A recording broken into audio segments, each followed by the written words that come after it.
aqui é o professor Anderson Lisboa, Química com você. Hoje nós vamos trabalhar o assunto de equilíbrio químico. Estaremos dando a introdução nesse assunto que faz parte do nosso cotidiano e a partir da compreensão do que é o equilíbrio químico, nós vamos estar identificando esses processos do nosso dia a dia. Quando nós falamos sobre a palavra equilíbrio, então o equilíbrio ele traz um sentido de igualdade. Nós passamos a lembrar da situação de uma balança, a balança de pratos, onde você vai ter um peso de referência e o peso que você quer levar do seu produto. Então, quando os dois pratos eles se equilibram, tá? Ocorre ali o equilíbrio, então dá a ideia de que realmente os dois estão iguais, mesmo eu tendo um produto, seja um alimento, e o meu peso de referência de 1 quilo, 1,5 quilo, enfim. Então vai depender muito do que eu quero estar trabalhando. Só que aqui nós estamos trabalhando a questão de equilíbrio químico. Então, o que vem a ser um equilíbrio químico? Primeiro, a palavra equilíbrio, que o assunto ele vai estar abordando, ele vai estar se referindo a reações químicas. Então, o equilíbrio aqui é uma referência a reações químicas. Toda reação química, ela vai ter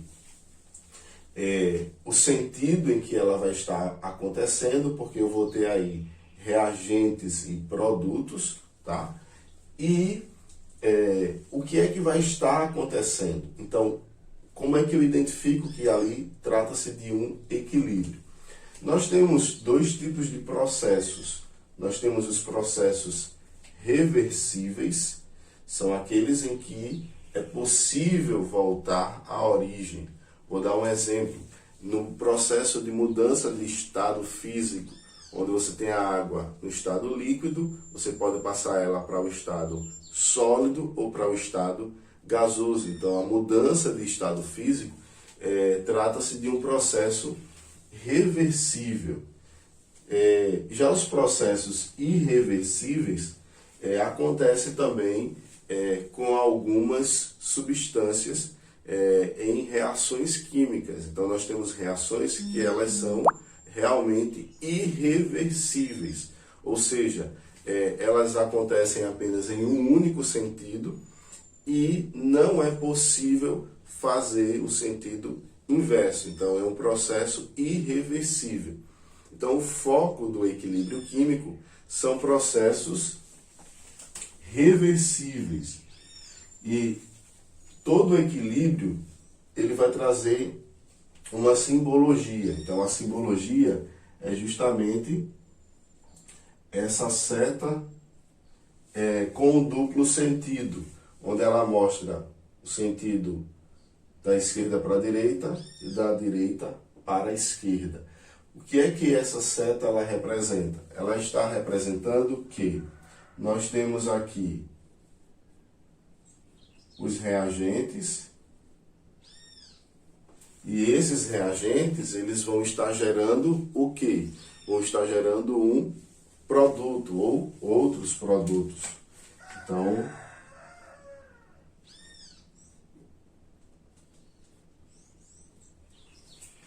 eu tenho aqui os reagentes e os produtos. Então, um se transforma no outro. O reagente se transforma em produto e o produto ele vai se transformar no reagente. Por isso que ele é um processo reversível. Aqui trata-se de um equilíbrio químico. Então, esse equilíbrio ele vai acontecer com a velocidade no sentido direto e aqui a velocidade no sentido inverso. Agora, a condição para que o equilíbrio ele aconteça é que essas duas velocidades elas estejam iguais. Tipo, a velocidade que os reagentes se transformam no produto é a mesma velocidade que os produtos se transformam novamente nos reagentes. Então, o equilíbrio ele vai acontecer quando a velocidade no sentido direto for igual com a velocidade no sentido inverso. E as concentrações, essas concentrações que ele se refere aqui, são as concentrações tanto dos reagentes como as concentrações dos produtos. Essas concentrações ela permanecem constante. Por que constante? Porque à medida que o reagente se transforma em produto, o produto volta a se transformar no reagente. Então, não deixa sofrer alterações nas concentrações. Só que isso só acontece quando o equilíbrio ele acontecer. Quando o processo ele inicia, você vai iniciar apenas com os reagentes. Você vai ter bastante reagente. Então, à medida que a reação ela vai acontecendo, os reagentes começam a reagir, formando os produtos. Então, até então, no início, essas concentrações, você vai ter mais reagentes e menos produto, porque o processo ele iniciou agora, até que o equilíbrio ele aconteça. Quando o equilíbrio acontecer, então essas concentrações elas vão estar agora constantes. Só que essas concentrações podem estar constantes da seguinte forma: a concentração dos reagentes pode ser maior do que a concentração dos produtos, como a concentração dos produtos pode ser maior do que a concentração dos reagentes, ou as duas podem estar iguais.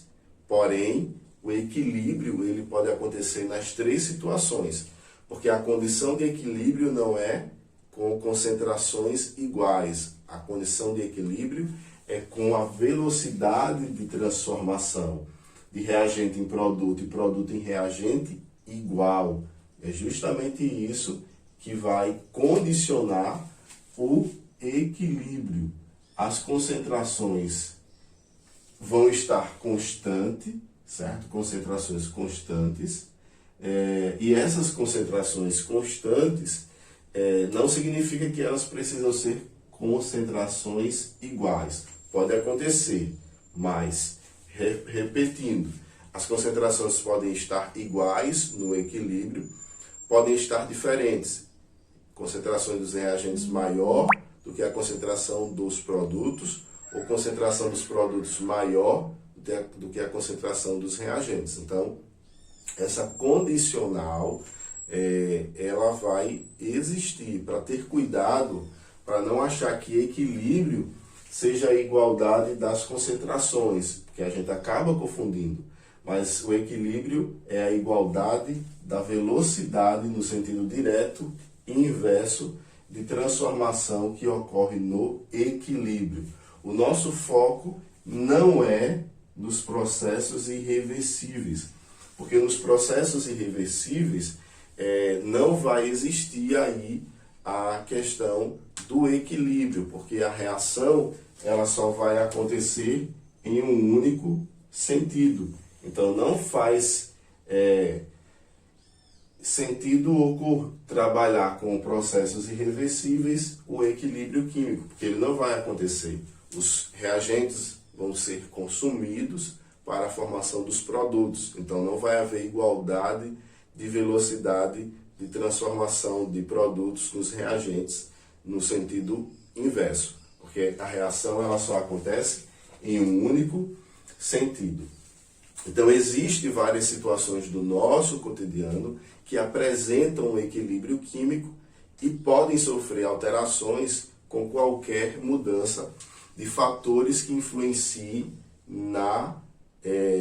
no sentido do equilíbrio, no deslocamento do equilíbrio. Por exemplo, nós temos uma substância que faz parte da proteção dos nossos dentes, e essa substância ela sofre uma influência quando nós consumimos alimentos considerados ácidos. Então, no momento em que a gente vai ingerindo o alimento ácido, principalmente os refrigerantes e tantos outros produtos, essa substância que está presente no refrigerante, ela provoca o deslocamento no sentido de desgaste dessa substância química que protege os nossos dentes.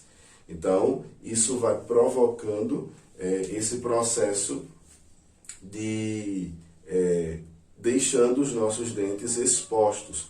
Então, a gente precisa ter muito cuidado com aquilo que a gente consome, porque a gente provoca uma fragilidade na proteção aos nossos dentes. Por quê? Porque influencia no equilíbrio, no lugar de o equilíbrio está acontecendo para manter essa substância ou até mesmo produzir mais, nós estamos provocando um desequilíbrio no sentido inverso, fazendo com que a substância ela sofra um desgaste. Então a gente está provocando um deslocamento em um sentido oposto à formação e sim ao desgaste. Então isso não está acontecendo um equilíbrio, mas está acontecendo um desequilíbrio, deslocando para um dos sentidos. Então isso acontece justamente nos nossos dentes. Como também nós temos outros casos que podem provocar um processo de desequilíbrio químico. Por exemplo, a velocidade de formação da camada de ozônio, principalmente na área onde sofreu o processo de desgaste, né, onde ocorreu a formação do buraco da camada de ozônio. Então isso influenciou bastante a um desequilíbrio, porque a velocidade de decomposição foi muito alta. É tanto que até os nossos dias esse buraco ele existe, mas em menor tamanho, mas ainda existe. Isso porque houveram medidas para conter as substâncias consideradas fatores que que estavam acelerando esse processo. Então, a velocidade de formação agora da camada de ozônio tem que ser maior do que a velocidade de desgaste, tá? Então, partindo dessa compreensão de equilíbrio químico, está relacionado com a igualdade da velocidade no sentido direto e inverso de transformação de reagentes e produtos em reagentes, onde as concentrações vão estar constantes, nós temos agora as constantes de equilíbrio. Essas constantes de equilíbrio, nós vamos estar trabalhando a partir do equilíbrio reversível, né? Então, vamos estar aqui apresentando duas constantes, que é a constante Kc e a constante Kp.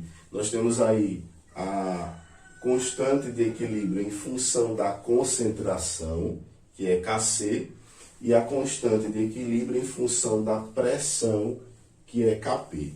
Eu vou usar o mesmo equilíbrio para a gente formar essas duas constantes. Lembrando que a função de equilíbrio, a constante de equilíbrio em função da concentração, ela só vai ser possível quando os reagentes estiverem nesses três estados aqui: estado líquido, estado gasoso e no estado aquoso. Quando elas apresentarem estado sólido, por exemplo, ela não participa do equilíbrio. Já no caso da constante de equilíbrio em função da pressão, que é o Kp, nós vamos ter apenas os que se encontram no estado gasoso, são aqueles que vão participar do equilíbrio. Isso para a base de cálculo da constante Kc, para a base de cálculo da constante Kp, eu vou precisar da concentração, no caso para Kc, seja em gramas por litro, seja em mol por litro, enfim. eu preciso de uma concentração tanto dos reagentes quanto dos produtos. E aqui, a função constante de equilíbrio em função da pressão, Kp, eu preciso da pressão, porque eu vou estar trabalhando apenas com os gases. Então, eu preciso da pressão em atm. Então, essa unidade ela tem que ser específica, tá?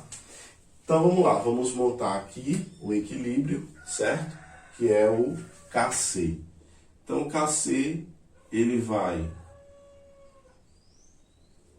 participar as substâncias que estão em estado gasoso, líquido ou aquoso. Começando pelos produtos, certo? Nós vamos ter aqui, ó, a constante de equilíbrio de SO2. Esse número que está na frente é o coeficiente estequiométrico, ele passa a ser aqui um expoente, vezes a concentração de O2 sobre o reagente, produto sobre reagente. Então, constante de equilíbrio de SO3 elevado ao coeficiente estequiométrico, e no caso aqui são 2. Então, eu tenho aí a minha constante. Então, qualquer cálculo que eu for realizar, eu preciso agora dos valores dessas constantes que a questão ela vai fornecer. E no caso de Kp, que é a constante de equilíbrio em função da pressão, vai obedecer a mesma ideia, porém, só entra substâncias no estado gasoso. E para a base de cálculo, eu preciso dos valores de cada uma dessas em atm. Então, formando aqui Kp, nós vamos ter Kp igual, começando pelo produto, tá certo? Nós vamos ter aqui a pressão de SO2 elevado ao coeficiente estequiométrico, vezes a pressão de O2 sobre a pressão de SO3 elevado ao coeficiente estequiométrico, que é o número que acompanha. Por isso que é importante que o equilíbrio, né, essa reação reversível, ela esteja balanceada. Porque quando ela está balanceada, é possível encontrar os coeficientes estequiométricos corretamente. Caso não esteja balanceada, você não vai poder realizar, encontrar nem Kc nem Kp. Aqui você vai ter um erro em relação aos coeficientes. Ok? Então, galera, nós finalizamos aqui essa introdução sobre equilíbrio químico. Espero que vocês tenham curtido bastante e compreendido o conceito de equilíbrio e como é que a gente trabalha as constantes de equilíbrio em função da concentração e em função da pressão. Então, estaremos continuando esse assunto. Então, até a próxima aula.